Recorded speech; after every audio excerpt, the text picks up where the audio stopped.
এই বাস্তবতায় এইবারের যে প্রতিপাদ্য এটা খুবই গুরুত্বপূর্ণ এবং এই সপ্তাহব্যাপী আমাদের যে কর্মসূচি তার উদ্দেশ্য হলো নৌযানের মালিক, শ্রমিক, চালক এবং যাত্রীদের সচেতন করা এই বিষয়ে।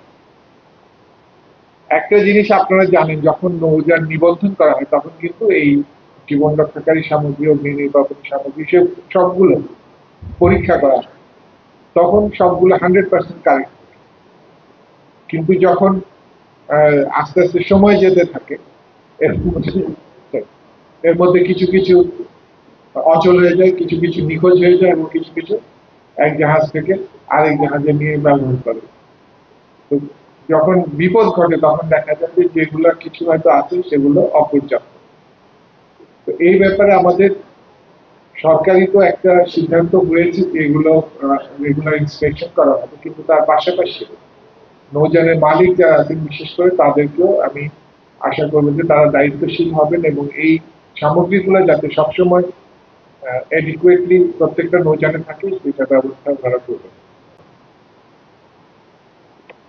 আমি আরেকটা জিনিস উল্লেখ করতে চাই যে গত 1 মে থেকে অনিবন্ধিত যত নৌযান আছে সেগুলোর নিবন্ধনের জন্য একটা ক্যাম্পেইন চালানো হচ্ছে এবং সরকারের উদ্দেশ্য বা লক্ষ্য হলো আগামী 6 মাসের মধ্যে 100% নৌযানকে নিবন্ধনের মধ্যে নিয়ে আসা।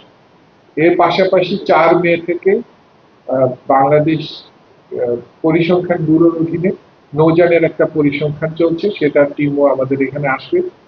তো আমি আশা করব যে আপনারা তাদেরকে সহায়তা করবেন। আপনারা হয়তো জানতেও পারেন যে আমাদের নিবন্ধিত নৌযান হলো 23,000, কিন্তু বর্তমানে নৌযান আছে হলো 2,23,000 বা তার চেয়ে বেশি। এই যে অনিবন্ধিত নৌযান, এই আমাদের ইউএনও অলরেডি আপনাদেরকে বলেছে যে প্রত্যেকটা ক্ষেত্রে এটা একটা প্রবলেম। এই যে যে সহায়তা দিবেন, কিসের ভিত্তিতে দিবেন? আমাদের যদি নৌযান এবং ক্রু নির্দিষ্ট করে তালিকা থাকতো তাহলে এটা 100% ইনশিওর করা সম্ভব হতো। একটা নৌযান যদি হারায় যায় ওটাকে খুঁজে পাওয়া যায় না, কারণ এক নামে হয়তো 10টা, কোনো নাম্বার নেই, স্পেসিফিক তাকে আইডেন্টিফাই করা যাচ্ছে। তো সেজন্য এই যদি নৌযানগুলো নিবন্ধন করা হয় তাহলে এগুলার মালিকানা নির্দিষ্টকরণ, কে মালিক, চুরি ডাকাতি কমে যাবে। তারপর হলো যে এগুলা ফিটনেস, নিয়মিত ফিটনেস এনশিওর করা যাবে এবং এগুলো যদি বিপদগ্রস্ত হয় অথবা এদের ক্রু ওয়েলফেয়ার দরকার হয় তাহলে এই রেজিস্ট্রেশনটা খুব কাজে লাগবে। সেজন্য আমি সবাইকে অনুরোধ করবো এই রেজিস্ট্রেশনটা সম্পন্ন করে দিতে, ছোট বড় সমস্ত নৌযান যেন